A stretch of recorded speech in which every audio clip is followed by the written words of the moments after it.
అన్నదాత అన్నదాత మీ అన్నదాత చెమటోడ్చి ఆహారాన్నందించే రైతన్నా అనునిత్యం నీ కండదండగా నిలిచే నేస్తం ఎవరన్నా అన్నదాత అన్నదాత మీ అన్నదాత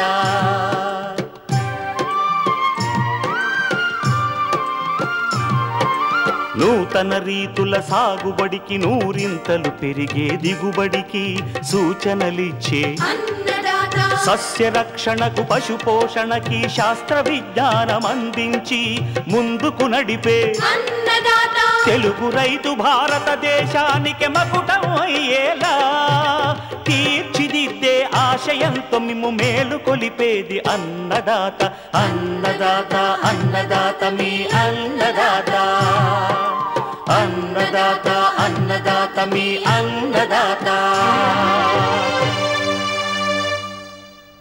అన్నదాత ప్రేక్షకులకు నమస్కారం. ఈనాటి ముఖ్యాంశాలు: తెలంగాణలో వరి మాగాణుల్లో చేమగడ్డ సాగు, అధిక దిగుబడులకు మెలకువలు. కొబ్బరిలో ఆకుతేలు నివారణకు సమగ్ర సస్యరక్షణ పద్ధతులు. పశువుల్లో గాలికుంటు వ్యాధి నివారణ.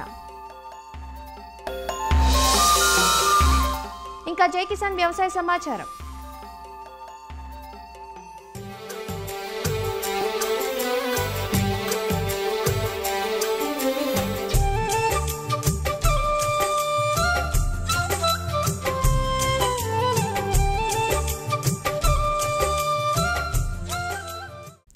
మనం పండించే దుంప పంటల్లో చేమగడ్డ ఒకటి. ఇరు తెలుగు రాష్ట్రాల్లో చేమగడ్డను సాగు చేస్తుంటారు. చేమగడ్డ అధిక తేమను ఇష్టపడుతుంది. అందువల్ల తెలంగాణలో నీటి వసతి ఉన్న రైతులు వరి పంటను తీసుకున్న అనంతరం మాగాణుల్లో డిసెంబర్, జనవరి మాసాల్లో ఈ పంటను విత్తుకొని సాగు చేస్తారు. రకాన్ని బట్టి 120 నుంచి 150 రోజుల్లో పంట చేతికొస్తుంది. చేమగడ్డ చాలా సులభంగా అందివచ్చే పంట. సాగులో పెద్దగా సమస్యలుండవు. మంచి యాజమాన్యంతో ఎకరాకు 20 టన్నుల వరకు అధిక దిగుబడినిస్తుంది. సరైన నీటి వసతి, మార్కెట్ సౌకర్యం ఉంటే చాలు చేమగడ్డ నుంచి మంచి దిగుబడి, రాబడి పొందే అవకాశం ఉంటుంది. చేమగడ్డ సాగు వివరాలను శ్రీ కొండా లక్ష్మణ్ తెలంగాణ ఉద్యాన విశ్వవిద్యాలయం రాజేంద్రనగర్లోని కూరగాయల పరిశోధనా స్థానం శాస్త్రవేత్త డాక్టర్ వీర సురేష్ నుంచి తెలుసుకుందాం. తెలంగాణ రాష్ట్రంలో పండించే దుంప పంటల్లో చీమదుంప అనేది చాలా ప్రధానమైనది. ఇది ఎక్కువగా మనకు రంగారెడ్డి జిల్లాలోను, అలాగే వికారాబాద్, దాంతోపాటు వరంగల్, ఖమ్మం జిల్లాలో ఎక్కువ పండిస్తూ ఉన్నారు. దీనిలో ఈ చీమదుంపలో చాలా వరకు చాలా మూలకాలు ఉంటాయి. అనగా ఐరన్, ఫాస్ఫరస్, పొటాష్, వీటితో పాటు అధికంగా కార్బోహైడ్రేట్స్ కూడా ఉంటాయి. ఇది హృద్యోగులకు కూడా మనకు చాలా వరకు కూడా ఉపయోగపడుతూ ఉంటుంది. ఈ చీమదుంపను మనకు ఇది ఒక ఉష్ణమండల పంట. దీనికి అధికంగా తేమ ఉన్నటువంటి ప్రాంతాలు దీనికి అనుకూలము. చీమదుంపను మన తెలంగాణ రాష్ట్రంలో ఏప్రిల్ నుంచి జూన్ వరకు, అలాగే కొన్ని గ్రామాల్లో వరి కోత అనంతరం కూడా మనము వీటిని నాటుకుంటూ ఉంటారు. నేలల గురించి చూసినట్లయితే నేలలు దీని నల్లరేగడి నేలలు, ఎర్ర నేలలు, వాటితో పాటు ఒండు నేలలు చాలా అనుకూలము. ఎక్కడైతే తేమ ఎక్కువగా ఉంటుందో ఆ ప్రాంతం అనేది దీనికి అనుకూలంగా ఉంటుంది. చీమదుంప రకాలు చూసినట్లయితే మనకు ఎక్కువగా బావపూరి కానీ, అలాగే గోదావరి చీమ కానీ, RNCA1 అని మనకు వెరైటీ, మన తెలంగాణ ప్రాంత వెరైటీ కానీ, అలాగే శ్రీరేష్మి, శ్రీపల్లవి అనే వెరైటీలు కూడా, మన CTCRI వెరైటీలు కూడా మనకు మార్కెట్లో అవైలబుల్లో ఉన్నాయి. వీటి యొక్క పంట కాలం 6 నుంచి 8 నెలల వరకు ఉంటుంది. వీటి యొక్క దిగుబడి 10 నుంచి 12 టన్నులు పర్ ఎకరానికి కూడా మనకు అవైలబుల్లో ఉన్నాయి. సాధారణంగా ఒక ఎకరానికి మనకు 4 నుంచి 6 క్వింటాలు, అనగా 400 నుంచి 600 కిలోలు ఒక ఎకరానికి అవసరం పడతాయి. నాటుకునే ముందు ఒకసారి విత్తన శుద్ధి చేసుకోవాలి. అంటే 3 గ్రాములు 1 లీటర్ నీటి కలిపిన COC ద్రావణంలో ఒక అరగంట సేపు ఉంచుకొని తర్వాత నాటుకున్నట్లయితే మనకు చాలా వరకు తెగులను మనం నివారించుకోవచ్చు. ప్రధాన పొలం తయారీకి ముందు మనం నీళ్ళని బాగా తయారు చేసుకోవాలి. దీనికోసము 4 నుంచి 5 సార్లు మనము భూమిని బాగా దున్నుకోవాలి. ఈ సమయంలోనే మనము ఒక 10 టన్నులు పశువుల పేడను FIM, 1 కేజీ ట్రైకోడర్మా కలిపినటువంటి ఈ పశువుల ఎరువును మనం ఆఖరి దుక్కులు వేసుకుని దున్నుకున్నట్లయితే భూమిలో ఈ ట్రైకోడర్మా కూడా ఎక్కువగా అభివృద్ధి చెంది మనకు చాలా వరకు రోగాలను తగ్గించుకోవచ్చు.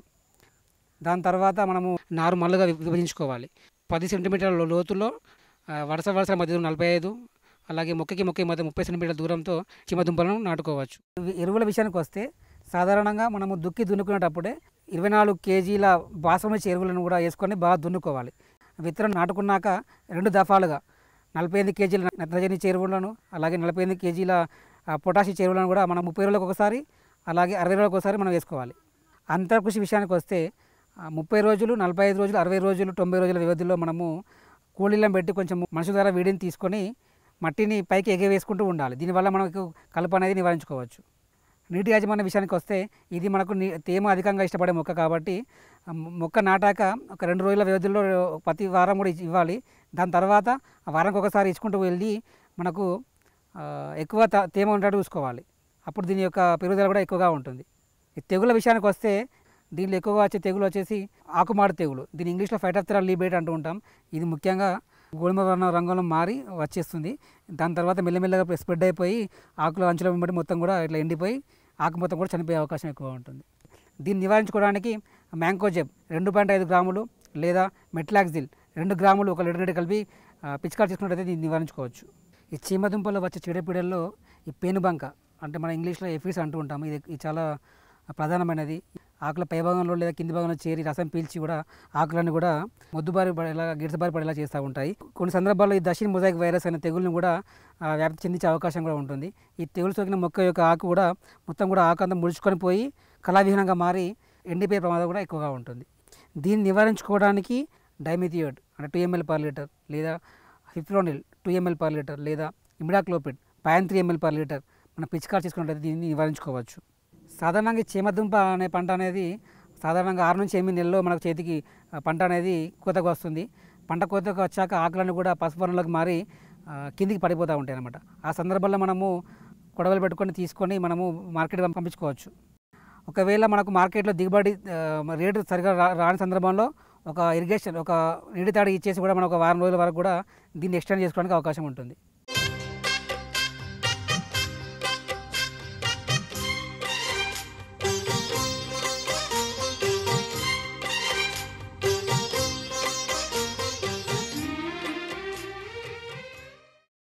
తెలుగు రాష్ట్రాలలో సుమారు 1,00,000 హెక్టార్లకు పైగా విస్తీర్ణంలో సాగవుతున్న తోట పంట కొబ్బరి. సాగు విస్తీర్ణంలో 4వ స్థానంలో ఉన్న ఉత్పాదకతలో మాత్రం మనదే మొదటి స్థానం. అయితే గత కొన్నేళ్లుగా తుఫాన్ల తాకిడితో కొబ్బరి తోటల సాగు కళతప్పుతోంది. దీనికి తోడు ప్రతికూల వాతావరణ పరిస్థితుల్లో చీడపీడలు తమ వంతు ప్రతాపాన్ని చూపెడుతున్నాయి. ఈ ఏడాది ఆకుతేలు అనే పురుగు కొబ్బరికి తీవ్ర నష్టం కలిగిస్తోంది. ఈ పురుగు చేసే నష్టం నివారణకు పాటించాల్సిన సమగ్ర యాజమాన్య చర్యలను తెలియజేస్తున్నారు వైఎస్ఆర్ ఉద్యాన విశ్వవిద్యాలయం అంబాజీపేట ఉద్యాన పరిశోధనా స్థానం ప్రధాన శాస్త్రవేత్త డాక్టర్ చలపతిరావు. తూర్పు పశ్చిమ గోదావరి జిల్లాల్లో అలాగే కోనసీమ జిల్లాల్లో కానీ చాలా ఎక్కువగా ఇంత మధ్యకాలం అంటే 2 సంవత్సరాలకు ఒకసారి వస్తూ కొబ్బరి తోటను నష్టపరుస్తున్న ముఖ్యమైన పురుగు ఆకుతేలు. దీనికి పేరు రావడానికి వెనక కారణం కూడా తేలు అనేది. ఈ పురుగు మన శరీరం మీద పడిన వెంట్రుకలు మన శరీరానికి తగిలినప్పుడు మనకి చాలా వరకు దురద కలుగజేస్తూ తేలులాగా అంటే ఒక డిస్కంఫర్ట్ని మనకి కలుగజేస్తుంటాయి. ఎక్కువగా దింపు కార్మికులు చెట్లు ఎక్కుతున్నప్పుడు ఈ ఆకుతేలు ఎప్పుడైతే చెట్ల పత్రహరితాన్ని గోకి తింటుంటుందో అలాంటిది వాళ్ళు ఒళ్ళ మీద పడినప్పుడు కానీ చేతుల మీద పడినప్పుడు కానీ వాళ్ళు చాలా అసౌకర్యం గురై ఆ చెట్లకి దింపు తీయడం కూడా ఆపేస్తారు. ఈ దురద పోవడానికి మనకి కనీసం ఒక 2-3 రోజులు పడుతుంది కాబట్టి దీన్ని ఆకుతేలు అంటాం. ఈ ఆకుతేలులో ఉన్న ప్రధానమైన లక్షణం ఏంటంటే ఇది ఒకసారి తోటల్లోకి వచ్చిన తర్వాత ఒక వారం 10 రోజుల్లోనే తోటలో ఉన్న ఆకులతో ఉన్న ఈనెల్ని తినేసి తోటని కళావిహీనం చేసేస్తూ ఇలా కాయలు పిందెలకి ఈ పత్రహరితం లేకపోతే పిందెరాలుడి సమస్య రావడానికి అవకాశం ఉంది. అలాగే కాయలు ఎదగకుండా మట్టలు కూడా జారిపోయి ఈ కొబ్బరికాయలు 3-4 నెలల కాయలు కూడా రాలిపోవడానికి లేకపోతే పరువుల్లోకి వచ్చిన కాయలు కూడా సరిగ్గా ఎదగకుండా రాలిపోవడానికి అవకాశం ఉంటుంది. ఆకుతేలుతో ఉన్న ప్రధాన సమస్య ఏమిటంటే ఇది ఒక్కసారి వచ్చినప్పుడు 1 ఎకరానికే కాకుండా చుట్టుపక్కల ఉన్న అన్ని కొబ్బరి తోటలకి వ్యాపిస్తుంది. దీనికి చాలా సులువైన నివారణ పద్ధతులు ఉన్నాయి. ఎటువంటి క్రిమి సంహారక మందులు వాడకుండా, ఎందుకంటే కొబ్బరిని మనం ఎక్కువగా ప్రతిరోజు వాడే పదార్థంగా మనం తీసుకుంటాం, అలాగే గుడి దగ్గర వాటి దగ్గర ఉపయోగించుకుంటే దాని నుంచి తినుబండారాలను కూడా తయారు చేసుకుంటుంటాం. కాబట్టి ఎక్కువగా క్రిమి సంహారకాలు వాడడం అన్నది కొబ్బరిలో మనం చాలా వరకు తగ్గించాం. దాంట్లో ప్రధానంగా మళ్ళీ ఇలాంటి పురుగుల్ని మనం నివారించుకోవాలంటే జీవ నియంత్రణ పద్ధతులను ఎక్కువగా అవలంబిస్తుంటాం.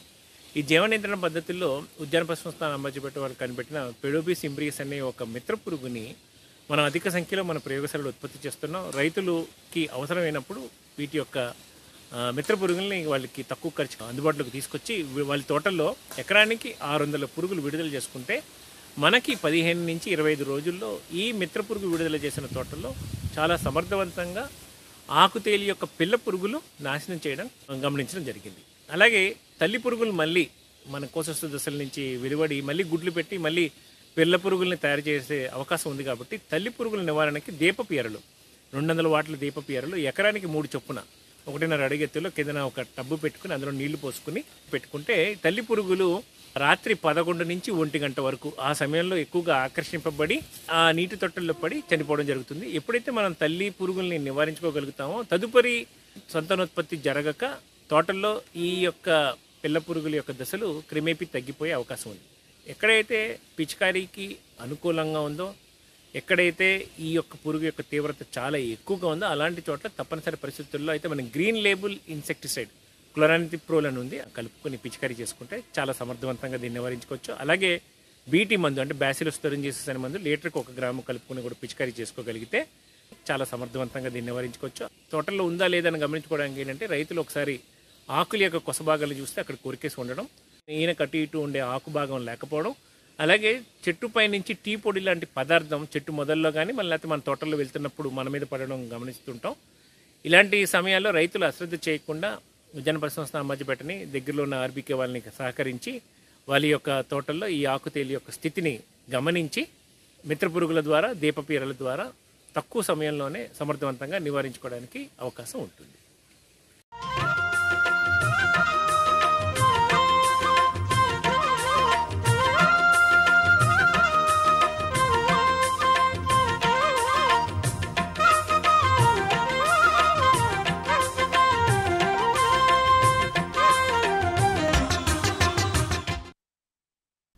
పశువుల్లో వ్యాపించే ప్రమాదకరమైన అంటువ్యాధుల్లో ఒకటి గాలికుంటు వ్యాధి.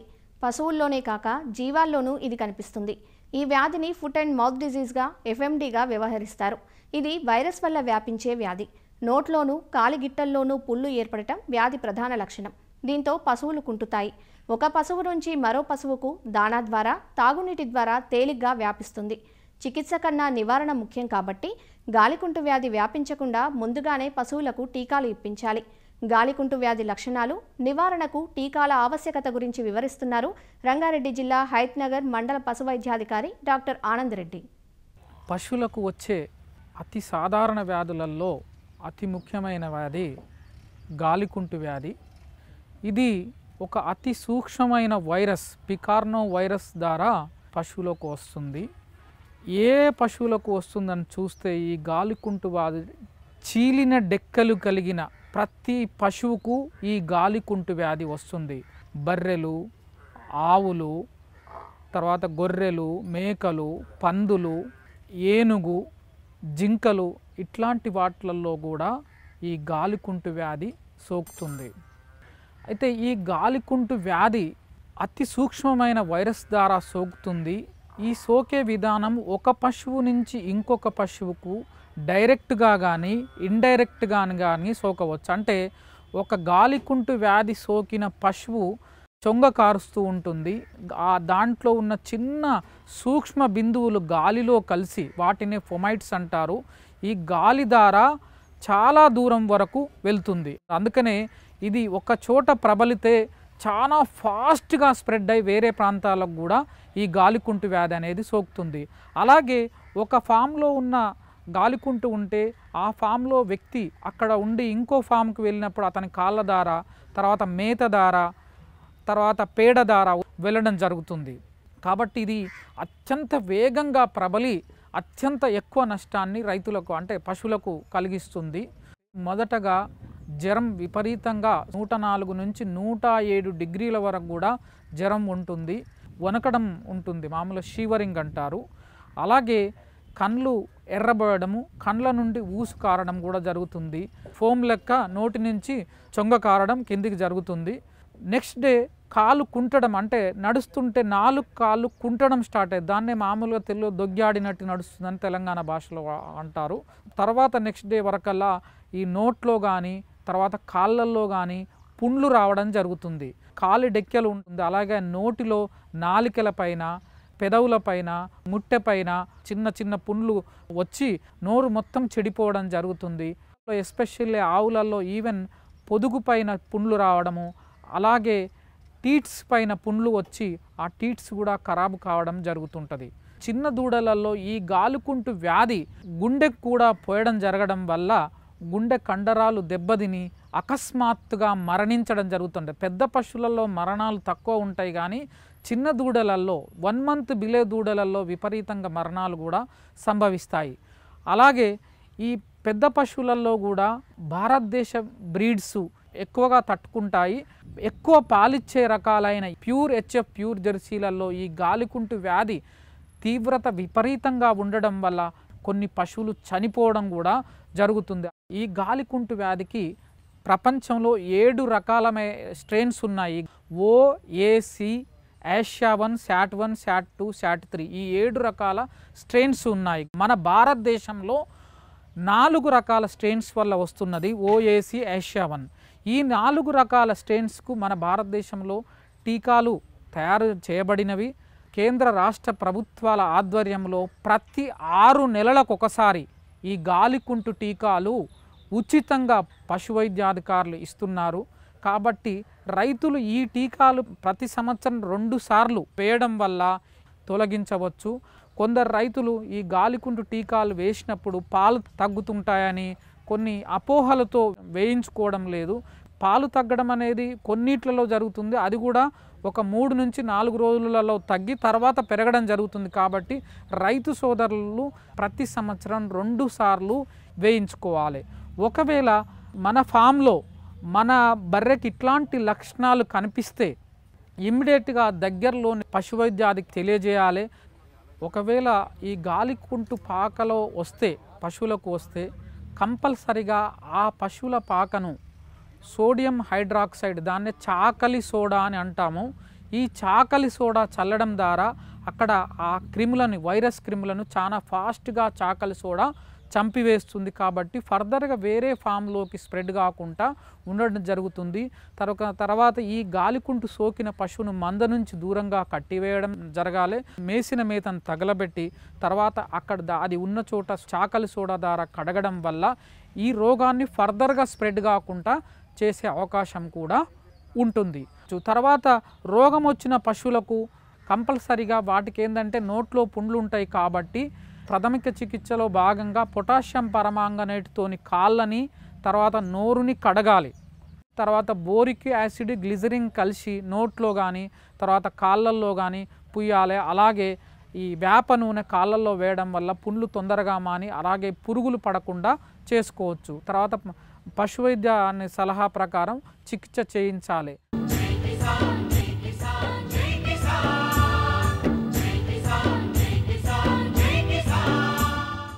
వ్యవసాయ సమాచారం ఇప్పుడు జై కిసాన్లో చూద్దాం. గుంటూరు లామ్ ఫామ్లో జాతీయ పురుగుల మందుల సూత్రీకరణ సాంకేతిక సంస్థ, ఆచార్య ఎన్జీ రంగా యూనివర్సిటీ, ఏపీ గొర్రెలు మేకల అభివృద్ధి సంస్థ ఆధ్వర్యంలో స్థిరమైన వ్యవసాయ అభివృద్ధికి పర్యావరణ అనుకూల పురుగుల మందుల వినియోగంపై ప్రత్యేక అవగాహన కార్యక్రమం జరిగింది. మొక్కలు, ఔషధ చెట్లు, జీవ పదార్థాల నుంచి పెస్టిసైడ్స్ ఫార్ములేషన్ తయారీ, వినియోగంపై దేశవ్యాప్తంగా అవగాహన, శిక్షణ కార్యక్రమాలు నిర్వహిస్తున్నారు. పర్యావరణం, మనుషులు, పశు పక్షాదుల ఆరోగ్యంపై దుష్ప్రభావం చూపకుండా ఉండటానికి తీసుకోవాల్సిన జాగ్రత్తలను తెలియజేస్తున్నారు. క్రిమిసంహారకాల కోసం ఎలాంటి పెట్టుబడి పెట్టకుండా స్థానికంగా సహజంగా దొరికే వనరులతోనే వాటిని తయారు చేసుకోవటాన్ని జాతీయ పురుగుల మందుల సూత్రీకరణ సాంకేతిక సంస్థ అధికారులు రైతులకు తెలియజేశారు.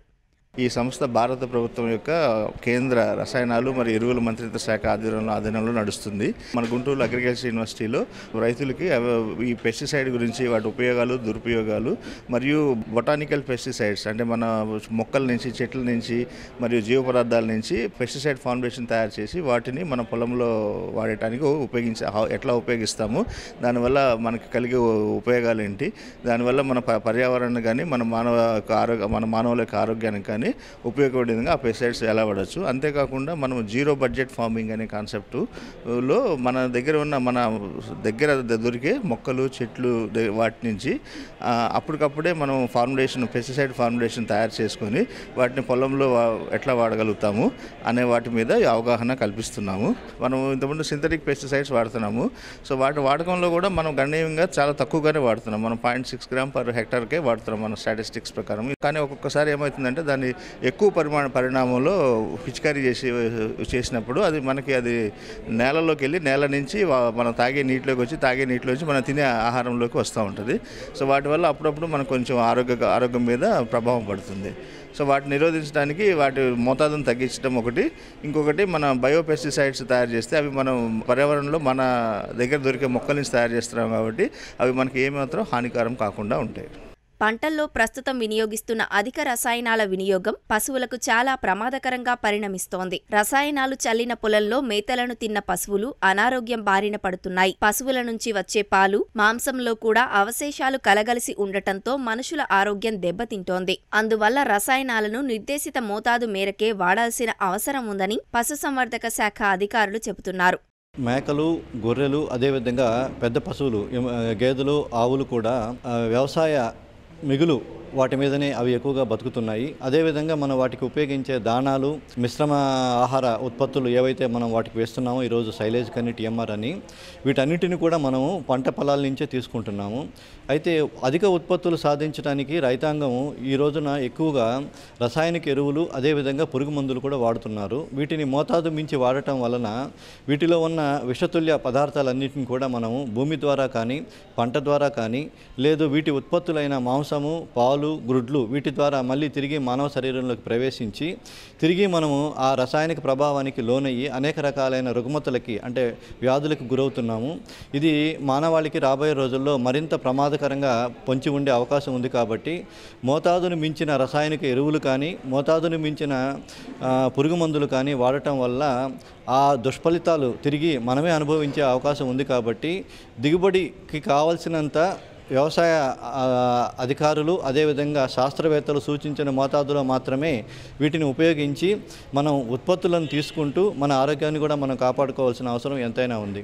పంటల్లో తెగుళ్లు, పురుగులు, కలుపు సమస్యలతో ఈ మధ్యకాలంలో రసాయనాల వాడకం అనివార్యంగా మారింది. గతంలో బీళ్లు, మైదానాలు ఉండటం వల్ల పశువులను అక్కడ మేపేవారమని, ప్రస్తుతం స్థలాభావంతో పొలాలు, పంటలను ఆశ్రయించక తప్పటం లేదని వివరిస్తున్నారు. రసాయనాలకు ప్రత్యామ్నాయంగా ఇతర ఉత్పాదకాలను తీసుకురావాలని రైతులు కోరుతున్నారు.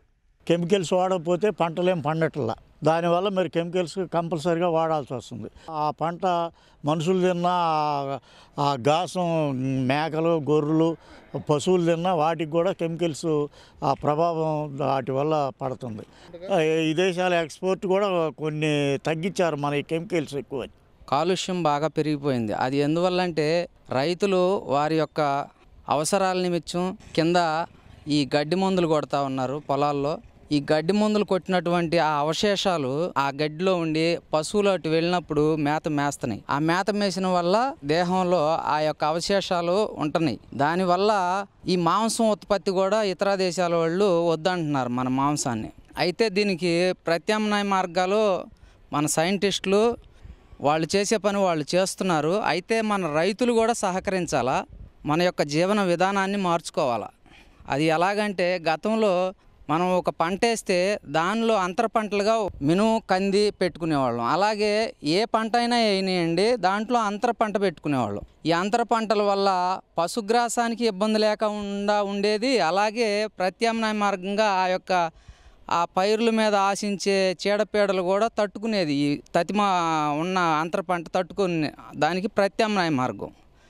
ఆ యొక్క పురుగులు రాకుండా, చీడపీడలు రాకుండా ఉండేటువంటి మొక్కలు కూడా వేసేవాళ్ళు. ఇప్పుడు అడవి ఉందండి, అడవిలో మనం ఎవరం కూడా వెళ్ళి నీళ్లు పోయట్లేదు, అలాగే అక్కడ పై మందులు కొట్టట్లేదు. అక్కడ ఎలా పండుతున్నాయి? ఆ అడవిలో ఉన్నటువంటి కొన్ని ఔషధ గుణాలు కలిగినటువంటి మొక్కలు ఉంటున్నాయి. ఆ మొక్కల వల్ల ఆ చీడపీడలకు సంబంధించినటువంటి పురుగు జాతి అక్కడికి వెళ్లకుండా నిరోధవుతుంది. అలాగే మన యొక్క ఈ పొలాల్లో కూడా ఈ మన శాస్త్రవేత్తలు చెప్తేనే మన రైతులకి అవగాహన ఉంటుంది. రానున్న కాలంలో రసాయనాల వాడకాన్ని పరిమితం చేస్తూ క్రిమిసంహారకాల తయారీలో మార్పులకు శ్రీకారం చుట్టాలని నిపుణులు సైతం సూచిస్తున్నారు. మరిన్ని విభిన్న అంశాలతో రేపటి అన్నదాతలో మళ్ళీ కలుసుకుందాం. అంతవరకు సెలవు. నమస్కారం. అన్నదాతలు తమ సందేహాలు, సమస్యలను 1800-425-4085 టోల్ ఫ్రీ నెంబర్లో ఉదయం 10 గంటల నుంచి 11 గంటల మధ్య పని దినాల్లో సంప్రదించగలరు. ఈ కార్యక్రమాన్ని యూట్యూబ్లో www.youtube.com/annadaata ETV లింక్ ద్వారా వీక్షించవచ్చు.